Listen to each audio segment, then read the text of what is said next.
Bonjour à tous, bienvenue dans Smart Job, le rendez-vous emploi quotidien. Je suis très heureux de vous retrouver.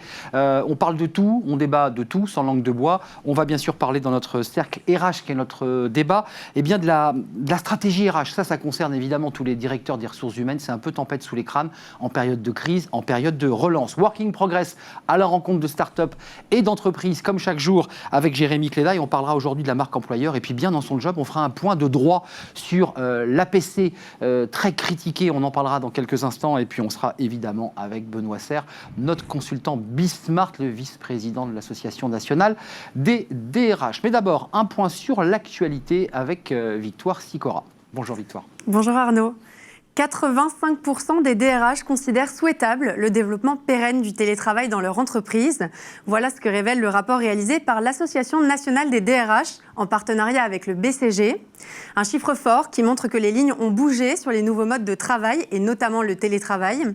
Les DRH sont 93% à penser que le confinement va bouleverser de manière durable les pratiques managériales de leur entreprise et pour 2/3, cela va même engendrer des gains de productivité. Néanmoins, ils s'accordent pour dire que ce basculement dans le télétravail n'est pas simple, notamment dans des activités comme la recherche et développement ou encore le marketing. Pour les DRH, les entreprises se dirigent vers un modèle hybride d'adoption du télétravail. Ce modèle pourrait se traduire par 2 jours de télétravail pour les entreprises qui déploieraient plus d'un quart de leurs salariés. Recrutement inattendu à la SNCF qui souhaite gonfler ses rangs avec 2000 salariés supplémentaires. Malgré des pertes financières avoisinant les 4 milliards d'euros, la SNCF recrute pour garantir l'entretien de son réseau. Ce sont principalement les agents de maintenance France Télécom qui sont très demandés par la SNCF. Ils sont en effet chargés de gérer les soucis techniques et de limiter les retards et les annulations de trains. Ces profils qualifiés sont donc très demandés, mais très compliqués à trouver. Sur les 2000 postes à pourvoir, seulement 1000 ont été pourvus. Et puisqu'on parle embauche, à Toulouse, le numérique recrute et le fait savoir. Pour faire face à la crise, les acteurs du numérique ont fait alliance avec ceux de l'emploi sous le hashtag le numérique embauche. On recense actuellement 336 offres d'emploi dans ces métiers en Haute-Garonne, des opportunités d'embauche qui ont repris très vite après le déconfinement. Du côté des cadres, le numérique pesait pour 33% des offres d'emploi. Pour accompagner ce mouvement, plusieurs événements sont prévus à Toulouse cette semaine, des événements numériques bien sûr. Digital 113 met en place un speed sourcing sur l'IA mercredi. Et la French Tech Toulouse propose de son côté un webinar sur les outils publics d'aide au recrutement aux entreprises ce vendredi. De nouvelles mesures sociales très attendues. Ce mercredi, Emmanuel Macron doit dévaler demain aux organisations patronales et syndicales ses arbitrages sur l'emploi. 5 sujets sont très attendus, le chômage partiel, l'assurance chômage, la formation professionnelle, le travail détaché ou encore l'emploi des jeunes. Une prime à l'embauche pour les jeunes pourrait d'ailleurs être annoncée demain. Merci Victoire pour ces informations. Retour sur le plateau de Smart Job pour notre rubrique Bien dans son job. Alors des coachs, des psys, des juristes et Benoît Serre qui nous accompagne, qui est le vice-président de la NDRH. Bonjour Benoît Serre. Bonjour. Bonjour Lise Leborgne. Bonjour. Vous êtes déjà venue sur notre plateau. Vous êtes avocate au barreau de Paris, spécialiste en droit du travail. Je voulais qu'on fasse un focus avec vous aujourd'hui. Ça va beaucoup intéresser Benoît sur l'APC. Alors c'est un mot barbare pour le grand public, mais alors les avocats, les DRH, les salariés ont commencé à comprendre, ça s'appelle l'accord de performance collective. En un mot, vous allez nous l'expliquer, c'est serrez-vous la ceinture, travaillez plus pour le même salaire, c'est ça le deal ? Alors actuellement, c'est comme ça qu'on le présente, mais initialement, ça a été conclu pour faire face à une baisse ou à une hausse du marché. Donc ça pouvait aussi être perçu comme quelque chose d'offensif pour permettre d'augmenter la cadence, d'augmenter les salaires, d'être incitatif à plus de travail. Il se trouve qu'actuellement, dans le contexte de crise, on en parle évidemment pour diminuer les salaires, voire pour changer le lieu de travail des salariés ou diminuer leurs horaires de travail. Ça va jusque-là. Voilà, on peut effectivement modifier la mobilité géographique au sein de l'entreprise. Mais quelle est l'inquiétude des salariés ? Parce que l'argument de l'entreprise, c'est de dire, attendez, on est dans une situation économique désastreuse, on doit sauver l'entreprise, tout le monde doit faire un effort. C'est ça l'argument de l'entreprise. Alors c'est l'argument de l'entreprise, effectivement, mais dans la culture française, on n'est pas habitué à négocier pour revenir sur ses droits. On est dans une logique d'acquisition des droits. D'autant plus que quand on signe son contrat de travail, voilà, en France, on a les éléments essentiels, intangibles du contrat de travail. Vous signez votre contrat, vous avez votre rémunération, votre lieu de travail, votre durée du travail. travail. Et là, finalement, ces éléments essentiels, il faut accepter que ça peut devenir une variable d'ajustement par rapport à la crise. Et ça a créé une défiance, d'autant plus que certains salariés, légitimement, peuvent craindre un effet d'aubaine, c'est-à-dire qu'on essaie de négocier au passage une diminution de leur salaire qui ne soit pas forcément corrélée à la crise. Deux entreprises, on peut les citer. Il y a De Richebourg qui a enclenché cet accord. Et puis il y a le groupe L'Équipe aussi. Alors L'Équipe pour d'autres raisons, parce qu'ils ont vendu très peu de journaux et que le groupe est en difficulté, confinement oblige et il n'y a plus de sport.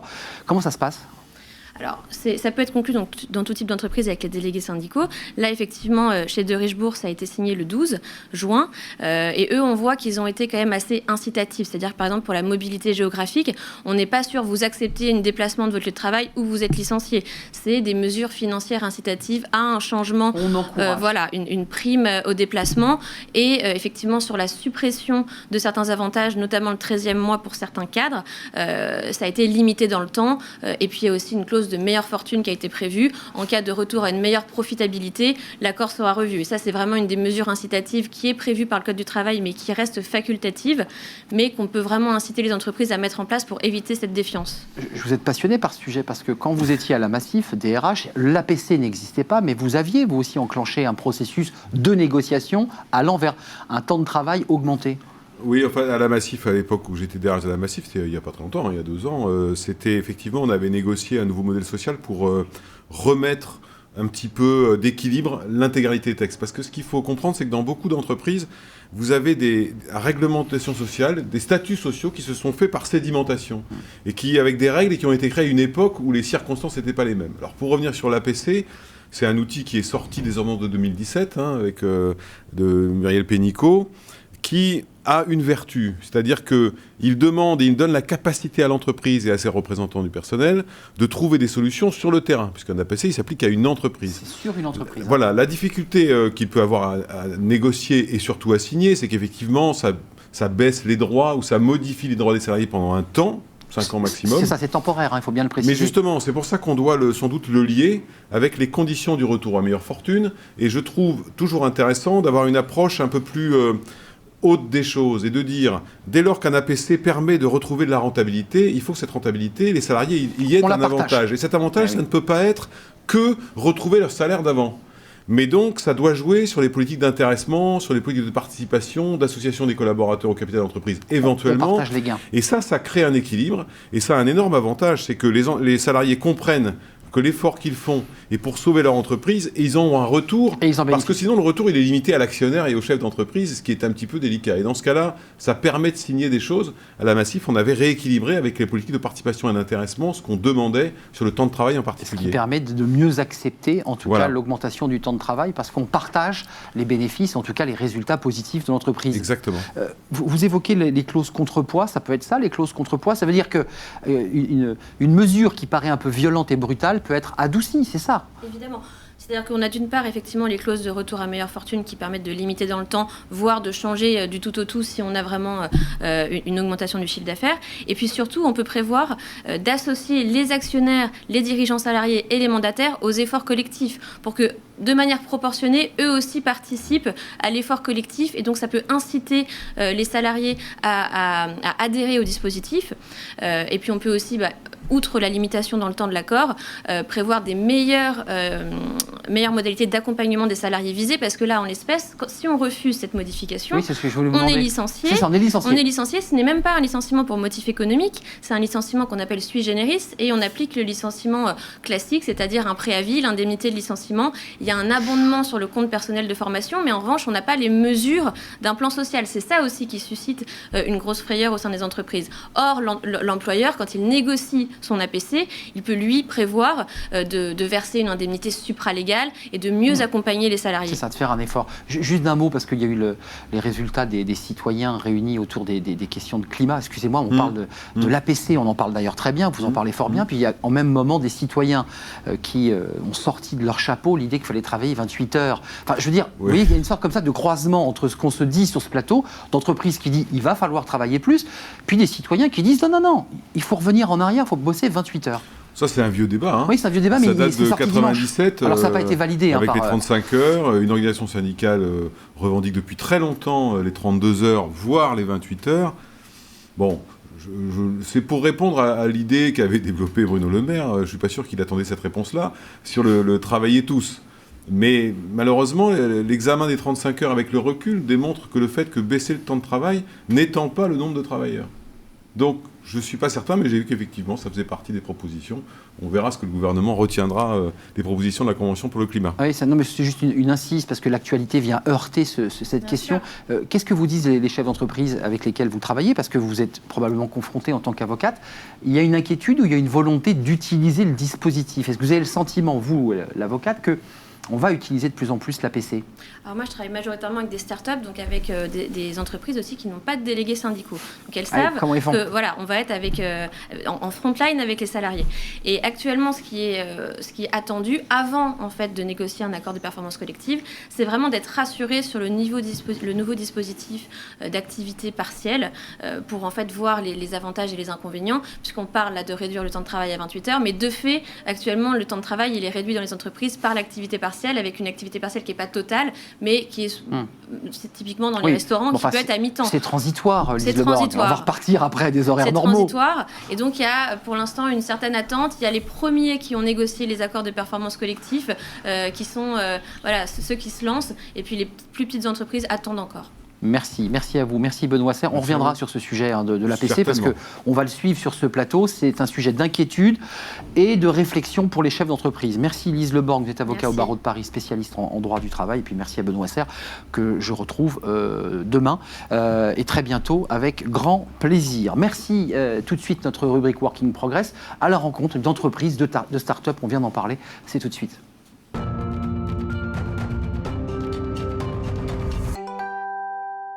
Tout de suite, Working Progress chaque jour avec Jérémy Cléda qui m'accompagne. Bonjour Jérémy, vous êtes le cofondateur de Welcome to the Jungle. À la rencontre d'entreprises, de start-up, commençons par l'entreprise que vous allez nous présenter. Aujourd'hui, on parle de la marque employeur. Alors c'est très corporate, ça touche aux stratégies RH à l'intérieur, mais c'est aussi l'image de l'entreprise. Oui, exactement. On parle tout le temps de marque produit. D'ailleurs, parce qu'on la voit tous les jours. On parle rarement de marque employeur, pourtant c'est un sujet clé pour attirer et retenir les talents. Et vu le contexte actuel, c'est intéressant de se demander comment cette marque employeur vit dans une période de crise. Et donc, j'ai proposé à Agnès Duroni, qui est la fondatrice d'ADVA, de venir nous parler de tout ça. Agnès, ADVA, vous accompagnez les entreprises sur ces sujets de marque employeur, mais aussi sur les sujets de capital et de développement humain. Donc vous, comment déjà vous définiriez ce sujet de marque employeur et comment elle vit aujourd'hui?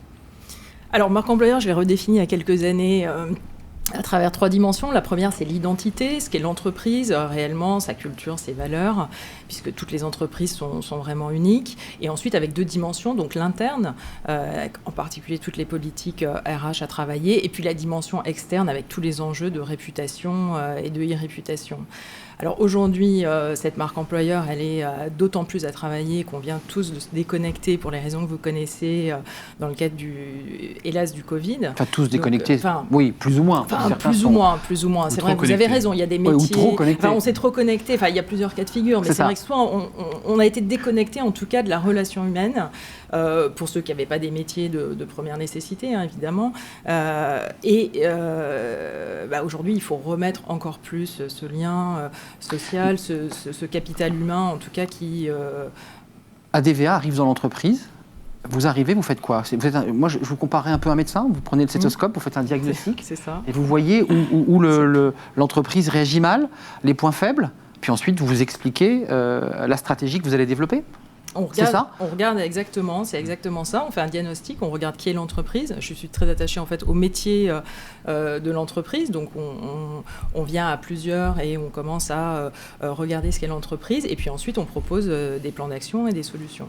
Et avec l'idée de l'emmener l'entreprise vers quoi? Parce qu'il y a un débat à la fois RH. Vous pouvez avoir des salariés, un groupe, des embauches, puis en même temps une entreprise qui vous dit mon entreprise est salie, ma marque est salie. On m'accuse. Il y a des maladies incurables. Et voilà, c'est ça, exactement.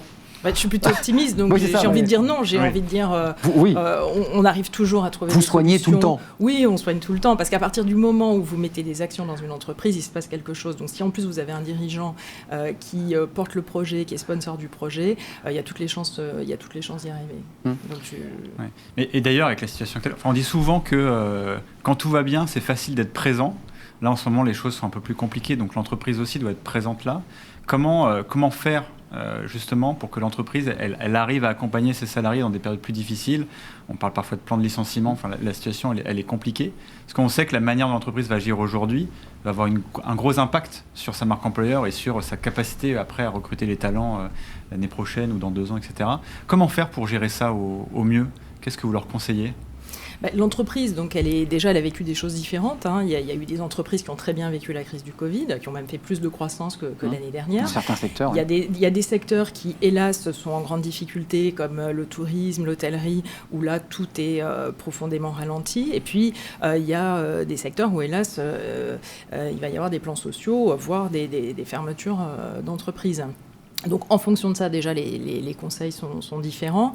Malgré tout, dans tous les cas de figure, peut-être le conseil qu'on pourrait donner, c'est que le dirigeant prenne la parole. Après cette crise-là, où tout le monde l'a vécu plus ou moins bien, plutôt moins bien de ce que j'entends Prise dans de les parole, entreprises pourquoi? Pour parler de son entreprise, pour parler peut-être pour tout simplement reformuler les choses, dire ce qui s'est passé.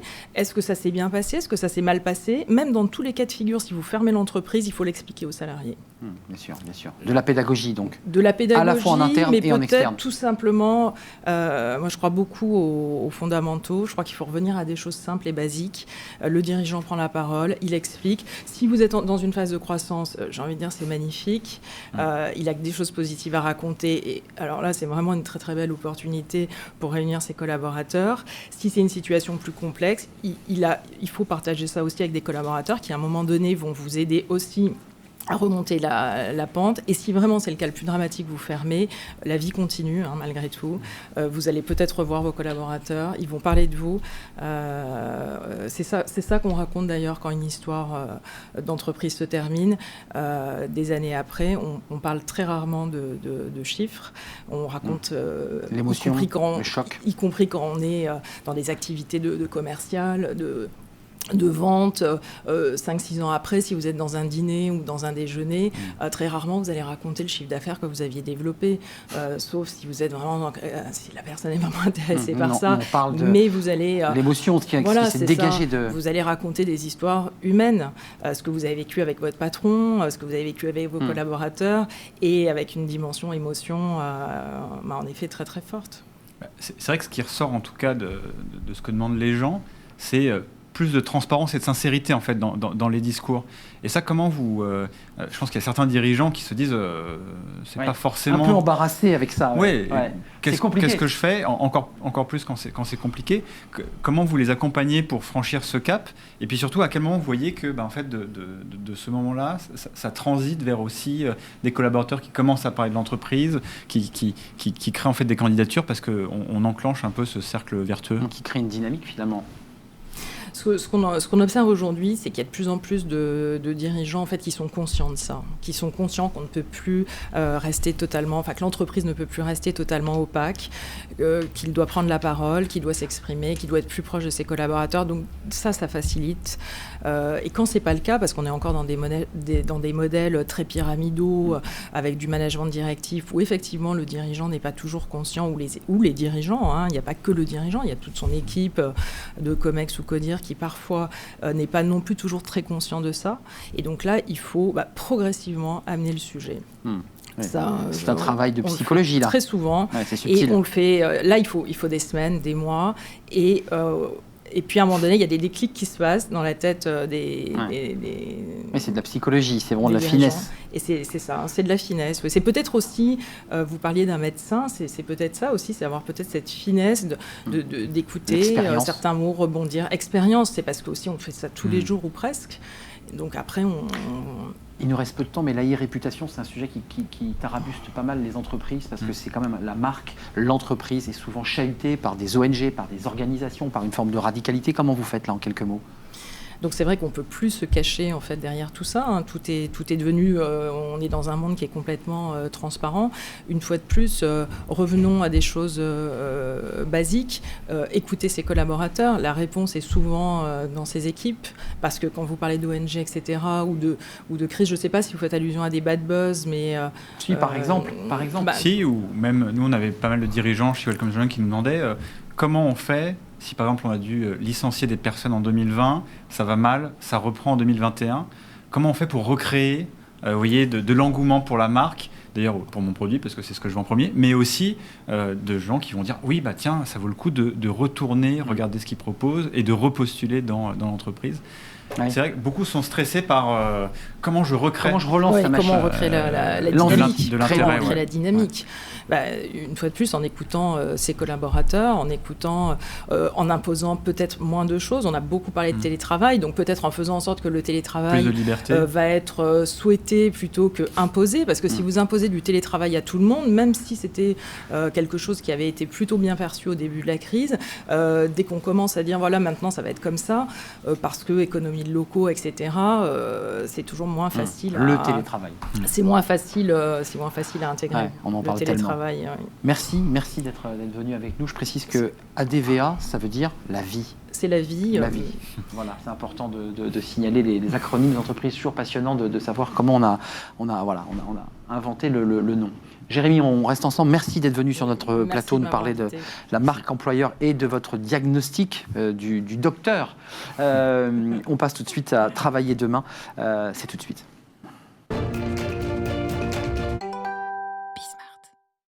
Tout de suite, travailler demain à la rencontre d'une start-up comme chaque jour sur Smart Job. Jérémy, alors qui avez-vous et quel est le chef d'entreprise que vous nous présentez aujourd'hui ? Il y a un sujet clé pour les entreprises, c'est l'engagement. Et donc je pense que sur ce sujet, il fallait parler de Useful et d'Emmanuel Bonfils, qui a créé Useful il y a 10 ans. Bonjour Emmanuel. Bonjour. Useful, en gros, vous accompagnez les marques dans leur stratégie d'engagement. Donc c'est un sujet qui est très large.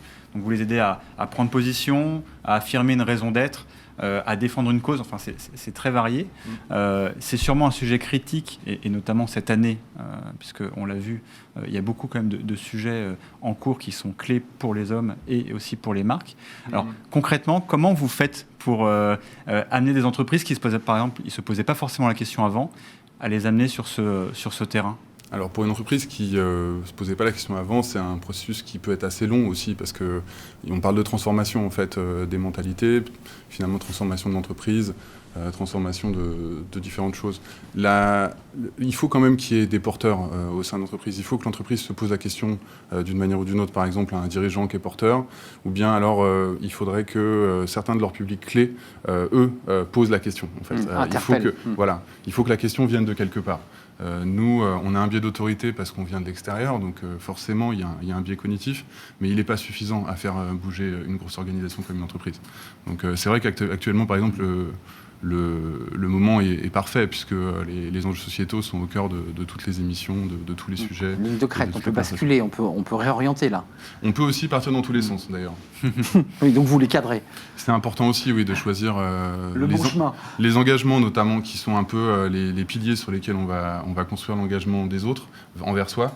C'est les engagements que nous-mêmes on choisit. Donc c'est ceux-là qui vont être vraiment le socle sur lequel on va bâtir, et c'est ceux-là qu'il faut bien choisir, surtout en ce moment où un petit peu tout type de sujets sociétaux... Oui, il y a plein de boîtes qui communiquent sur tout et qui s'engagent sur tout, c'est compliqué de suivre un peu ce qu'ils font. Beaucoup de labels, beaucoup de choses, c'est compliqué, ouais. Tout à fait, ouais, c'est à ça que je pensais, et c'est pas on peut avoir des individus qui vont communiquer de manière un petit peu dispersée, ou voire même des organisations qui vont du coup disperser un petit peu leurs moyens sur différents sujets. Il faut déjà savoir valoriser ce qu'on sait faire de bien, choisir ses engagements, choisir les sujets sur lesquels on veut aller, mais un exemple et puis concret, ensuite capitaliser dessus. Une entreprise, parce que c'est intéressant, une entreprise un exemple concret, de l'alimentaire, de l'agroalimentaire, qui se dit, voilà, j'améliore mon produit, mon engagement, la qualité de mes produits. C'est quoi Alors, un exemple qui me vient, c'est un exemple qui est assez lourd en termes de transformation, il est vrai. C'est un de nos clients récents, le groupe Tribala, et plus spécifiquement la marque Vrai. Très grosse marque. Ouais, très grosse marque dans le bio, assez leader sur son marché, le laitier, mais en même temps qui voit arriver des concurrents extrêmement forts en ce moment et très puissants, certains qui font partie de gros groupes, des fois même des pure players qui arrivent à leur prendre des parts de marché. Et ils sont venus nous voir dans le cadre de leur transformation de marque, qui finalement était l'accompagnement, et c'est là où on aime bien aussi se placer, c'est dans l'accompagnement de la stratégie à long terme de l'entreprise. Donc là, finalement, l'entreprise avait cette volonté de transformation, je le répète, elle l'avait en elle. Voilà. Ouais. C'est aussi une entreprise qui est finalement assez ancrée dans son sol, donc qui n'est pas finalement coupée aussi de ses publics totalement, donc ils avaient senti des choses. Et au niveau de la marque, ils ont eu envie de la transformer, et donc nous, on va les accompagner. Donc là, typiquement, on vient de sortir une grande consultation nationale. On peut comparer ça aux consultations qui sont faites par les institutions, en fait. Le but, c'est que la marque interroge le plus de public possible. Plus varié possible. Voilà, pour venir recueillir qu'est-ce qu'ils attendent de cette marque pour les 5 ou 10 ans à venir. Et de là, on va essayer, nous, de faire plusieurs choses. Déjà d'accompagner l'interne, de les aider, et de les aider notamment à choisir les engagements qui seront les leurs demain, et de rapprocher tout ça, toujours en adéquation avec la stratégie d'entreprise à long terme, parce que si on ne fait pas les deux ensemble, en fait, on n'arrive pas à construire du long terme. C'est un petit peu comme en politique. Et c'est de la com, et c'est du greenwashing qui peut être considéré comme en tout cas, il peut y avoir à un moment une sorte de dissonance dans l'orchestre, et nous, c'est pas notre but. Notre but, c'est d'avoir un impact positif par notre métier, et d'aider les marques à faire de même. Donc forcément, il faut prendre en compte les contraintes et les stratégies en place. Voilà. Mais il faut aussi savoir composer avec ces publics, d'où l'intérêt de cette consultation nationale. Ça, c'est un exemple, et puis c'est une première brique derrière laquelle on va pouvoir renforcer la plateforme de marque, choisir des engagements, et puis mettre en place surtout des programmes d'action qu'on saura valoriser ensuite. 1 minute. Oui, et d'ailleurs, vous avez récemment, vous avez fait la liste de toutes les entreprises qui sont engagées ces derniers mois, notamment dans la lutte contre le Covid. La liste est très longue et très impressionnante. Et elle n'est pas exhaustive du tout. Et on se pose quand même la question de le déconfinement est arrivé. Que vont devenir toutes ces marques et leurs engagements? Comment on peut faire pour que tous les efforts qui ont été faits, qui ont été consentis, durent un peu plus que quelques mois? Quels sont un peu les leviers pour les convaincre de faire ça sur le long terme? C'est vrai qu'il y a un vrai enjeu, c'est-à-dire pour les publics que nous sommes, c'est-à-dire les concitoyens, on a un intérêt à ce que les marques ne se découragent pas, donc il faut qu'elles aient un feedback positif qui les encourage. Parce que vous avez un concept que je trouve passionnant, c'est l'engagement réciproque. Tout à fait. C'est le fait que si la marque s'engage, en fait ses clients vont bien lui rendre. C'est un peu comme la construction d'une relation interhumaine finalement. Exact. Si on attend quelque chose de l'autre, il faut commencer par donner. Et par contre, dit comme ça peut sembler un petit peu utopiste. Or ça l'est pas. C'est juste que ça doit entrer dans une stratégie, ça doit être mesuré. Et ainsi, on peut entre guillemets mesurer le ROI de cet engagement qu'on donne et travailler dessus. Et donc, pour répondre à ta question, je pense que ce qui va être intéressant, c'est de voir quelles sont les marques qui ont choisi des engagements qui sont cohérentes avec leur raison d'être, dans quelle mesure elles arrivent à les poursuivre, est-ce qu'on arrive à les encourager à le faire, et puis peut-être justement d'autres enseignements un peu à contrario, quoi, mais difficile à dire. Nous, on a essayé par exemple de les encourager par notre initiative. Ça sera le mot de la fin. C'est passionnant. On vous réinvitera sur ce plateau parce qu'il y a on avait encore plein de questions avec Jérémy. Le 50-50, effectivement, les citoyens et consommateurs associés à la marque. Merci Emmanuel Beaufils. Useful. Useful. Voilà, je l'avais mal prononcé. Tout est dans le nom. Tout est dans le nom. Useful. Exactement. Merci. C'était notre start-up avec Jérémy Cléda. Welcome to the jungle. On se retrouve, Jérémy, demain, évidemment, pour de nouvelles aventures dans Working Progress. Tout de suite, une courte page de publicité, évidemment. Puis on se retrouve pour le cercle RH. On va s'intéresser justement aux stratégies RH dans cette période de crise post-Covid et de relance, espérons-le. C'est dans quelques instants.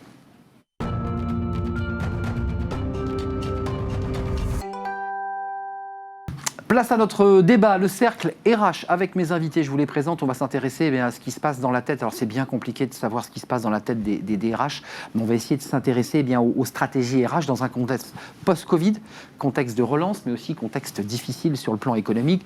On va parler de tous les sujets évidemment. On parle beaucoup du télétravail, de la transformation numérique et puis de l'accompagnement de ces DRH parce que eux aussi évidemment ont besoin d'être accompagnés. Sur le plateau avec moi, Benoît Serre, qu'on ne présente plus, le vice-président de la NDRH. Il était avec nous au début de l'émission. Vous avez tenu, Benoît, à être avec nous parce que vous avez été DRH, je le rappelle, de la Massif et de Leroy Merlin. Et vous êtes non pas senior partner, mais vous êtes partner au BCG, au Boston Consulting Group. On écoutera évidemment votre regard, je dirais, transversal. Merci d'être resté avec nous. Merci à vous. Avec nous, Katia Oubiguian. Bonjour Katia. Bonjour. Je suis très heureux de vous accueillir dans Smart Job, directrice marketing et expérience client chez Didu, alors qui est une petite structure, mais passionnante parce que vous créer des chatbots. Alors, les chatbots, pour ceux qui ne savent pas, c'est le petit écran qui apparaît pour des grosses entreprises, je pense à la SNCF, à Air France, les petits écrans qui vous disent « Est-ce que vous voulez communiquer avec nous ?» Et on va revenir sur ces outils que vous destinez aux RH. Et vous avez fait d'ailleurs une étude auprès des DRH avec un observatoire. On en parlera avec vous dans quelques instants. Flaubert Vuillier, bonjour. Bonjour. Merci d'avoir répondu à notre invitation. Vous êtes CEO de la manufacture RH. Et avant d'être à la manufacture RH, vous avez traversé un certain nombre de grandes entreprises, des RH d'une marque connue pour ceux qui aiment les sushis, Sushi Shop, une marque franchisée. C'est un système de franchise. Comment ça marche? Franchise et intégrée. Les deux. Commençons par le début, Benoît Serre. Quand on pose la question de la stratégie RH, plus que jamais, on se la pose cette question dans ce contexte. J'ai le sentiment, là, en ayant échangé avec des DRH, en parlant, en préparant les émissions, qui sont comme ça dans un moment, c'est pas un entre-deux, c'est un moment à la fois d'inquiétude et un peu d'angoisse. Mais en fait, oui, ils sont alors d'inquiétude forcément, mais comme toutes les entreprises le sont aujourd'hui, pour voir les conséquences court terme. Parce que le premier sujet, c'est le court terme. Et en parallèle, il y a aussi le moyen terme. Parce que si je prends un exemple, les DRH aujourd'hui, leur situation, c'est d'abord comment je reconstitue l'unité de l'entreprise dans un environnement où les gens sont inquiets. D'abord, ils ont vécu une crise sanitaire qui les a traumatisés. Elle est très différente de 2008, cette crise, parce que tout le monde y a participé. La deuxième chose, les gens sont inquiets pour leur métier, pour leur emploi, donc pour leur entreprise. Donc il faut reconstituer l'unité. Chacun l'a vécu à sa manière. Certains étaient en chômage partiel, d'autres étaient en télétravail, d'autres étaient sur site, dans une période de risque sanitaire importante. Donc il y a une sorte de désunion du corps social. Donc le premier sujet du DRH, c'est réunir le corps social. Parce que réunir et le faire revenir, Benoît. Oui, faire revenir, et puis sans réunir le corps social autour de l'entreprise, alors c'est la première condition pour pouvoir conduire la stratégie économique qui permettra de se sortir de la situation. Donc ça, c'est le premier. Le DRH, il a un sujet court terme, un sujet moyen terme, et long terme, redonner du sens à tout ça. Vous êtes d'accord avec cette analyse? Il est déjà dans le court-termisme, c'est-à-dire faire revenir les collaborateurs, oui. Remettre l'essence dans le moteur, faire repartir l'entreprise et ensuite remettre du sens. Je dirais, oui, en effet, il doit réembarquer, veiller à ce que les équipes soient réembarquées dans le projet d'entreprise. Est-ce que ce projet d'entreprise aura bougé ou pas? Cette crise du Covid est pour moi un vrai révélateur. Comme toute crise, elle révèle beaucoup de choses. Qu'est-ce qu'elle révèle d'ailleurs? Notamment au niveau managérial, au niveau des valeurs de l'entreprise. Est-ce que les valeurs qui sont prônées, affichées par l'entreprise, se sont révélées vraies sur le terrain lors de cette crise? Une entreprise qui va, dans ses valeurs, mettre de la bienveillance. Est-ce que cette bienveillance a vraiment été vécue par les collaborateurs, par les équipes, dans ce moment de Covid? C'est du RH washing, on parle du greenwashing, il peut y avoir un peu de RH washing, c'est-à-dire tout est super dans l'entreprise, puis en fait on découvre sur certaines informations d'hier, d'ailleurs dans notre journal d'hier, on découvrait que les salariés qui avaient été interrogés trouvaient que les managers étaient un peu plus durs, moins sympathiques, un peu plus cassants, que c'était moins cool. Oui, il y a aussi une autre dimension qui va dans le sens qui était indiqué, c'est-à-dire que, vous savez, certaines entreprises, depuis quelques années, avec la loi Pacte, ça a accéléré, sont dotées de ce qu'on appelle la raison d'être. D'une certaine manière, cette crise, c'était une sorte de stress test, quoi. Parce qu'on a raconté des choses sur la raison d'être, certainement avec sincérité. Encore faut-il pouvoir les mettre en œuvre en période de crise et que ça tienne le choc. L'autre aspect, très rapidement, c'est que on entend quand même depuis quelques jours, quelques semaines, qu'il va y avoir des plans sociaux, qu'il va y avoir des choses comme ça. On l'entend. Ça peut être nécessaire. Ça ne s'oppose pas forcément à l'éthique professionnelle. La manière de faire est beaucoup plus importante que ce qu'on fait. Et je suis convaincu, et pour avoir discuté avec pas mal de mes confrères et consoeurs, que le premier acte du monde d'après, c'est la manière dont on va gérer le retour des collaborateurs au travail et dont on va gérer les prochaines semaines, voire les prochains mois. Si là, les entreprises ne les gèrent pas en intégrant un certain nombre de données, de leur raison d'être, de valeurs, de prise en compte de ce qu'ils ont vécu, alors le monde d'après a des soucis à se faire, les entreprises également. Moi, je vous ai lu, la crise constitue le premier acte du monde d'après et recourir aux méthodes d'avant signera son échec. C'était une phrase que j'ai tirée d'un de vos articles passionnants, justement sur cette ligne de crête entre le monde d'hier et le monde de demain qu'on prépare, qu'on essaie d'inventer. Et on y reviendra, vous dites, il faut aujourd'hui être beaucoup plus dans l'horizontalité, moins dans la verticalité. Je voudrais vous donner la parole chez Didu, parce que vous n'êtes pas une start-up, enfin en tout cas l'idée, il y a ce côté comme ça, innovation. Vous l'avez été aujourd'hui. Il y a 10 ans. Donc... Absolument. les chatbots au service des RH, racontez-nous, parce que ces RH, ils sont dans leur bureau, ils sont submergés de demandes, évidemment, de leurs collaborateurs, période Covid, multiples questions d'ordre sanitaire. À quoi ça leur sert, ces chatbots? On va le voir à l'image, hein, pour que ceux qui nous regardent comprennent bien. Hein, ce sont des petites vignettes qui apparaissent. Donc écoutez, le chatbot, en fait, dans les RH, il a la même fonction que pour un chatbot de client. C'est-à-dire qu'il va répondre tout le temps, super vite, à des questions assez simples. L'avantage de l'outil, c'est que comme il est disponible 24 heures sur 24, 7 jours sur 7, et qui peut être mis à jour extrêmement facilement, nous, ce qu'on a constaté chez les entreprises clientes qui avaient des chatbots à destination de leurs salariés, c'est qu'elles ont été en mesure, entre guillemets, d'accompagner les évolutions et les questions nouvelles que les collaborateurs avaient en temps réel. Donc et c'est pas un chatbot client, on est bien d'accord? Non, là, c'est un chatbot salarié, absolument. Là, c'est un chatbot destiné aux collaborateurs d'une structure. En temps normal, ça répond à des questions du type congé, quelle est la politique ticket restaurant de l'entreprise, quels sont les éléments de paie. Dans un événement comme la crise du Covid, ça a pu répondre à des questions comme quelles sont les conditions du chômage partiel dans mon entreprise, est-ce que tel site est ouvert ou pas.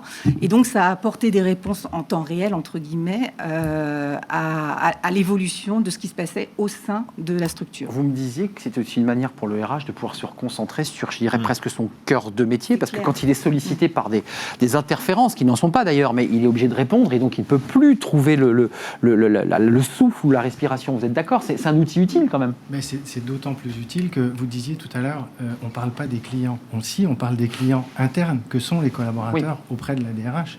Il y a les clients externes, et les deux se rejoignent d'ailleurs au travers de l'image de la marque employeur, puisqu'aujourd'hui les clients externes regardent ce que font les marques au niveau de leurs collaborateurs.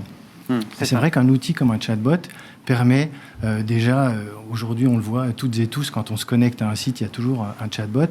Sur un site de recrutement, c'est d'autant plus important qu'il doit y avoir une réactivité très importante en la matière. Donc ça permet certainement de délester les DRH et qui se concentrent sur des tâches à plus forte valeur ajoutée. Benoît Serre, il y a l'enjeu numérique, là on le voit, qui est un outil de support à l'action et au travail des DRH. Vous allez plus loin. J'imagine que vous souscrivez à ce type d'outil parce que vous avez été RH, alors pas en période Covid, mais si vous l'aviez été, j'imagine qu'on est sous l'eau. Les collaborateurs vous posent des questions sanitaires, médicales, de santé, d'horaire. Enfin, c'est terrible. D'abord, je l'ai utilisé. J'ai mis en œuvre des chatbots parce que j'y vois plein d'avantages, en fait.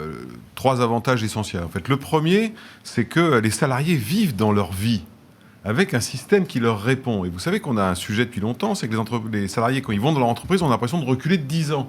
Parce que les systèmes informatiques d'entreprise ne leur permettent pas de leur offrir ce que leur offre leur smartphone. Donc le fait de développer ce type de choses, ça participe de la modernisation ou de la perception de modernisation. Donc ça joue sur l'image employeur. La deuxième chose, comme vous l'avez dit, ça renforce la valeur des métiers RH, puisque ça permet de concentrer non seulement le DRH, mais également toutes ces équipes sur des choses à valeur ajoutée. Je vous donne un exemple. Pendant longtemps, vous savez, quand vous achetez une maison ou autre chose, vous avez besoin d'avoir une attestation employeur. Mais aujourd'hui, par ce biais de système, elle peut vous la délivrer tout de suite. Ça n'a aucun sens d'aller déranger une RH pour vous éditer ça, vous l'envoyer, etc., etc. Donc ça, c'est la deuxième chose. C'est la vitesse et la convivialité. Et la troisième chose, c'est que ça concentre les moments de rencontre humaine sur les vrais sujets et pas sur la récupération de tel ou tel papier. Donc ça a 3 vertus, ces chatbots, dès lors qu'il y a un équilibre entre la relation à distance et la relation humaine qui fait quand même le fond du métier de RH. Quand même. Vous êtes d'accord? Totalement d'accord. Le RH peut se concentrer sur cet échange humain. Tout à fait. Et pour refaire le lien avec le sujet précédent, je pense qu'il permet aussi au manager de se concentrer sur le « comment vas-tu » auprès de son collaborateur. Plutôt que... Le care, l'humain, la bienveillance. Exactement, plutôt que de se concentrer sur un sujet d'attestation, de notes de frais, etc. 2 sujets, commençons par le télétravail, parce que je ne voudrais pas qu'on le néglige. Il y a un des éléments de la réflexion de la stratégie RH, aujourd'hui, dans des grands groupes, mais pas seulement d'ailleurs, dans les entreprises intermédiaires, dans des PME, de collaborateurs qui disent assez clairement, moi je me suis senti bien dans ce télétravail, j'ai produit en qualité, je voudrais y rester. Est-ce que ça, c'est un des éléments, un des paramètres qu'il a sur la table, le RH, évidemment en lien avec la stratégie du COMEX ou du président? Oui, Victoire Sicora le rappelait tout à l'heure. C'est-à-dire que nous, on a fait une étude qui démontre que 85% des DRH anticipent le fait qu'il va falloir pérenniser le télétravail. Et 72% des salariés dans une autre étude disent qu'ils veulent continuer en télétravail. Donc la somme des deux fait que c'est assez probable qu'on y va. Maintenant, on n'y va pas n'importe comment. Et vous avez dit, chose importante, les gens ont découvert le télétravail, mais je dirais presque, en étant un peu provocant, dans les pires conditions. C'est-à-dire qu'ils étaient chez eux, les enfants n'étaient pas à l'école. Donc le télétravail qu'on a connu pendant cette période, il n'est pas comparable. En revanche, comme on en sort, ils ont détecté, les salariés, un certain nombre d'avantages de ce télétravail et donc disent, si je pouvais avoir 2 jours, 1 ou 2 jours de télétravail, ce serait pas mal. À l'autre bout du spectre, des entreprises ont découvert que le télétravail, non seulement ne réduisait pas la productivité, mais même l'augmentait. Ouais. Et certains managers ont découvert qu'on pouvait manager des gens à distance. Une des conclusions de votre étude qui est passionnante. Et vous savez que l'un des freins au télétravail majeur connus depuis des années, c'est qu'on ne voulait pas le mettre en place. C'est pas qu'on ne pouvait pas. Non, on voulait pas. Donc, ça a débloqué. Alors, tout à l'heure, vous évoquiez des créations de tendances. Sur ce sujet-là, moi, je pense que la crise Covid a accéléré une tendance. Elle nous a fait gagner 10 ans. Il ne faut pas perdre le momentum pour le développer, mais il ne faut pas le faire n'importe comment. C'est intéressant. Et ensuite, Katia. En effet, cette crise Covid, je trouve, ce que les gilets jaunes et les grèves ont commencé de faire, notamment les grèves, avec des entrepreneurs, des chefs d'entreprise qui disaient « Bon, ok, mais ça ne durera pas longtemps, donc tu restes en télétravail une semaine. » Là, avec le Covid, il n'y a pas eu le choix. Donc, je pense que les dernières réticences sont tombées sur le télétravail. Et dernier point, moi, j'ai même des DRH qui me disent que sur certaines fonctions, ils ne pensaient pas que ces collaborateurs pouvaient travailler en télétravail. Je pense à de la comptabilité, à des gestionnaires paye. Demain, ces personnes-là auront du télétravail 1 ou 2 jours par semaine. Ça va chercher loin, si je peux me permettre, si je vous donne la parole, parce que vous avez fait un observatoire, vous aussi, une étude autour des DRH et je dirais des chatbots et de la technologie, on va en parler, mais ça va chercher loin quand même, parce que ça oblige ensuite les DRH et les équipes dirigeantes à repenser le management. C'est-à-dire, honnêtement, c'est-à-dire qu'on voit quand même là qu'on n'est plus dans du contrôle et de l'évaluation, mais il faut être dans du transversal, du mode projet, non ? On vient de le dire, c'est-à-dire que le télétravail qu'on a mis en place de manière massive, on l'a mis en place sous la contrainte. Donc c'est sûr qu'on avait une bonne raison de le faire. Si on veut le mettre en place maintenant, il faut trouver une autre raison. Et cette autre raison, ça passe par la volonté de l'entreprise, donc la remise en cause de son schéma de management, la remise en cause de son schéma de contrôle, la remise en cause de la collaboration des gens, et probablement la remise en cause du rôle de l'espace de travail. Parce que si les gens viennent, mettons 3 jours par semaine, et qu'ils n'y font que ce qu'ils font chez eux, ils ne vont pas avoir bien intérêt de venir. En revanche, ça veut dire que le développement de systèmes de travail qui permettent la collaboration, l'intelligence collective, l'entreprise va devenir le lieu de l'intelligence collective. Alors que les gens seront... Et voilà, on se connecte. Tandis que les gens pourront travailler chez eux. Donc c'est une évolution qui est beaucoup plus forte. C'est pour ça que le télétravail ne s'instaurera durablement que si on ne le traite pas comme un effet de mode, mais comme un effet structurant de l'évolution du travail. En tout cas, un phénomène qui a l'air profond et qui, en tout cas, a l'air d'être enclenché.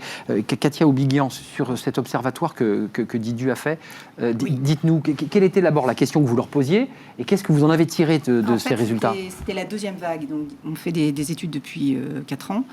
Mais auprès des RH, c'était la deuxième fois. Donc, comme je vous l'ai dit, on a démarré au départ sur la relation client, mais très très vite, la relation salarié a fait partie des projets dans des très grandes entreprises que nous avons accompagnées sur ce sujet-là. Et on avait fait une étude il y a exactement 2 ans qui montrait que ça émergeait, mais c'était encore assez faible. Et devant la croissance de ce type de projet dans les grandes entreprises, on a voulu prendre le pouls 2 ans après.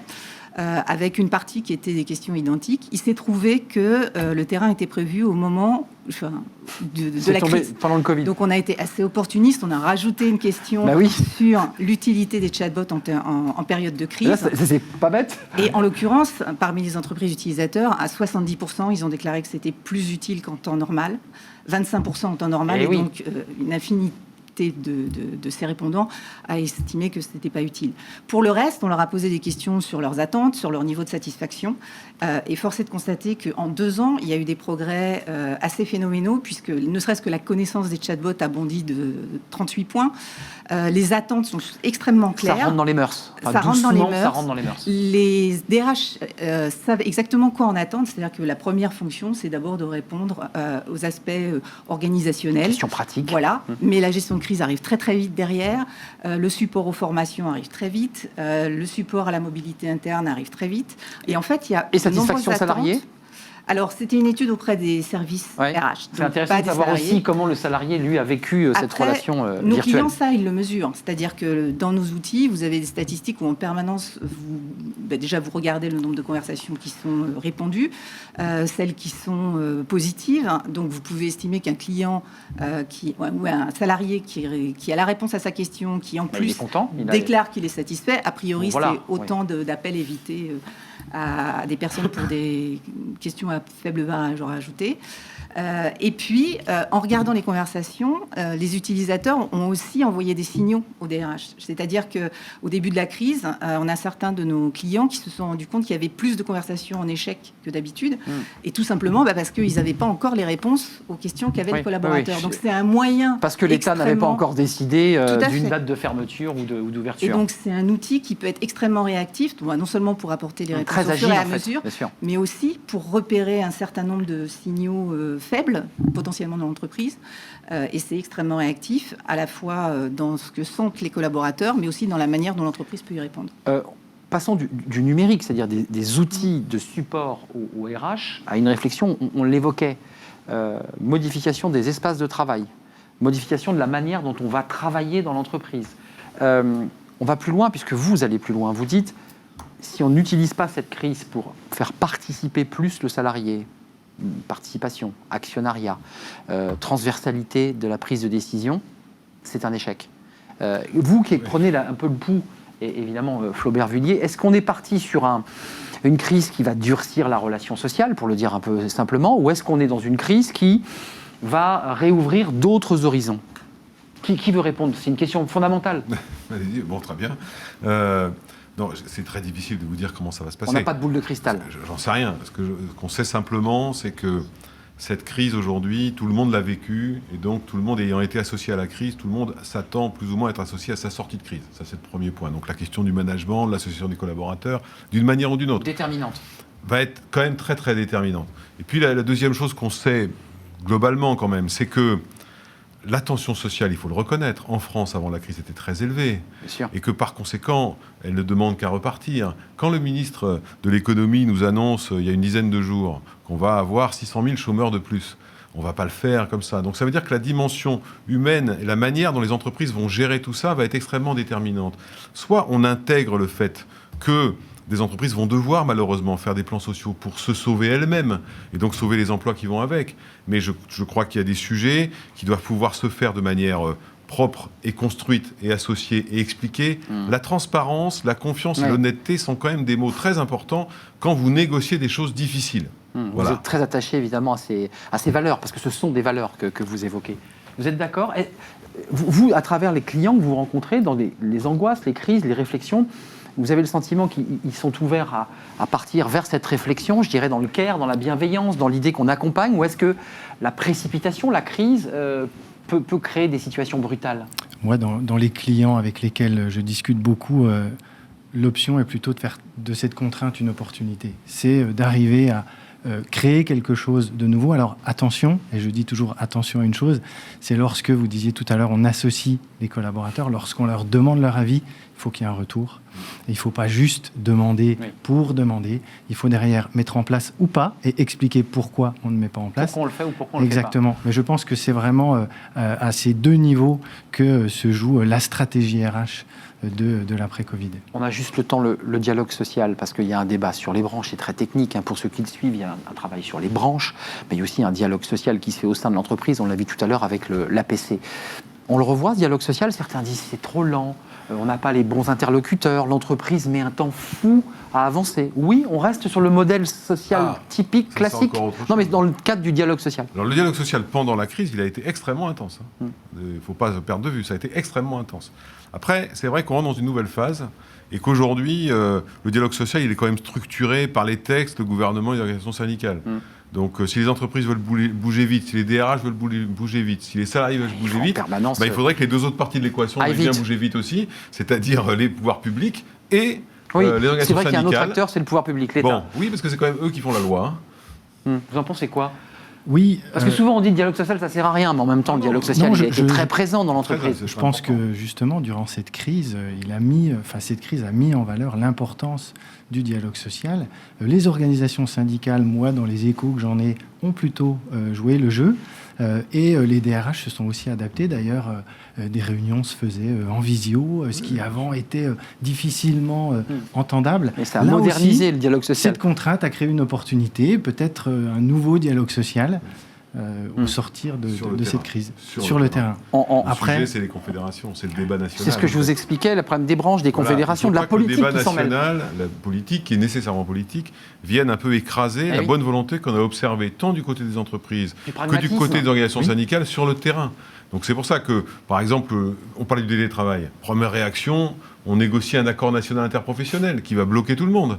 Laissons les entreprises le faire. Parce que chaque secteur est différent. Les ordonnances de 2017, par ce gouvernement, a organisé le dialogue social au plus près du terrain. Il ne faut surtout pas perdre cette bonne habitude, parce que c'est au plus près du terrain. Vous savez, ce n'est pas les confédérations et les ministères qui créent des emplois, ce sont les entreprises. Donc laissons les entreprises travailler avec leurs représentants. C'est un débat au niveau des branches et au niveau des entreprises. Un tout dernier mot, si je devais prendre une image d'actualité, j'ai l'impression que les représentants des organisations syndicales sur le terrain sont un peu comme les maires. Au plus près de la réalité. Voilà. Et puis après, il y a le national. Avec ses enjeux nationaux et plus politiques, peut-être même idéologiques. Merci Florent Vuillier, vous êtes CEO de la manufacture. Flaubert Vuillier, CEO de la manufacture RH. Et vous êtes passé par un certain nombre d'entreprises, au contact évidemment des entreprises. Katia Oubiguian, merci d'être venue sur ce plateau nous parler de cette chatbot et de cet observatoire entreprise d'IDU. Vous êtes la directrice marketing. Et puis Benoît Serre, merci, vice-président de la NDRH, l'Association nationale des DRH. On parlera d'ailleurs de votre observatoire et l'étude qui en a découlé. Ce sera vendredi. On va la détailler, cette étude, justement, qui tord le cou à pas mal d'idées reçues. Merci à vous trois, merci pour votre fidélité. Dernière rubrique de notre émission, Fenêtre sur l'emploi. On quitte l'espace des DRH pour s'intéresser au recrutement, à l'emploi. C'est tout de suite.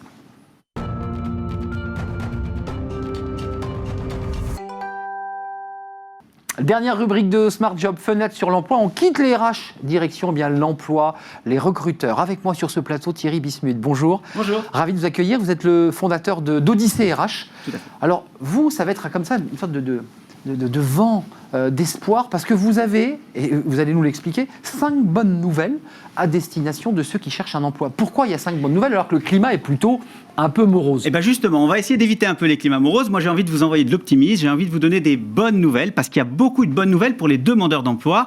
Je ne sais pas si vous êtes fan de Game of Thrones.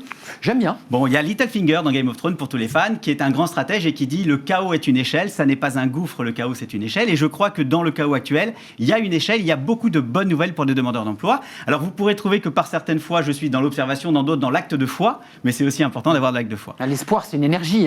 Exactement, voilà. On va donner de l'énergie aux demandeurs d'emploi et en tout cas 5 bonnes raisons et des moyens d'y croire.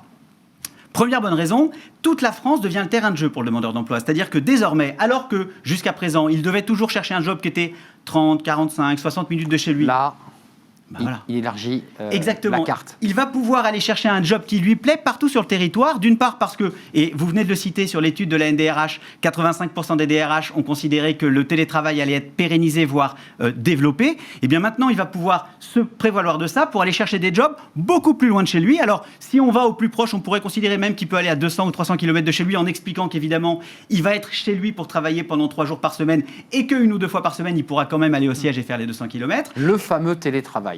Et tous les bienfaits du télétravail. On a beaucoup parlé des bienfaits, ou en tout cas de l'impact du télétravail pour les entreprises et les collaborateurs. Moi, je veux dire que c'est une formidable opportunité pour le demandeur d'emploi qui va pouvoir trouver le job de ses rêves à 300 ou 400 km de chez lui. En tout cas, sans avoir honte de le dire au recruteur ou à l'entreprise en disant voilà, je vous propose du télétravail. Auparavant, c'était plus compliqué quand même. Voilà, c'est-à-dire qu'en fait, Flaubert l'a dit, c'est-à-dire qu'il y a un certain nombre d'entreprises qui ont réalisé que c'était possible à l'occasion de la crise et du confinement, mais ils se sont aussi équipés pour ça. Et désormais, les entreprises, elles savent faire travailler des gens à distance. Ça, c'était une bonne nouvelle, les autres. Alors, deuxième bonne nouvelle. Parce qu'il y en a 5, vous êtes venus... Je vais sortir de l'anonymat. Je vais vous expliquer comment ça se passait pour le candidat dans le monde d'avant, et on va parler du monde d'aujourd'hui. Dans le monde d'avant, il fallait que je trouve une offre d'emploi qui m'intéresse, que j'aille chercher sur le web le mail du recruteur ou de l'opérationnel, parce que si je l'envoyais sur la boîte mail générique, j'étais dans un algorithme, voilà. Enfin, et puis derrière, il fallait qu'il ouvre le mail, qu'il le trouve intéressant, qu'il me recontacte. Aujourd'hui, l'un des bienfaits du confinement, c'est que tout le monde s'est mis sur les réseaux sociaux professionnels, notamment LinkedIn, citons-le, qui explose. 3 fois plus.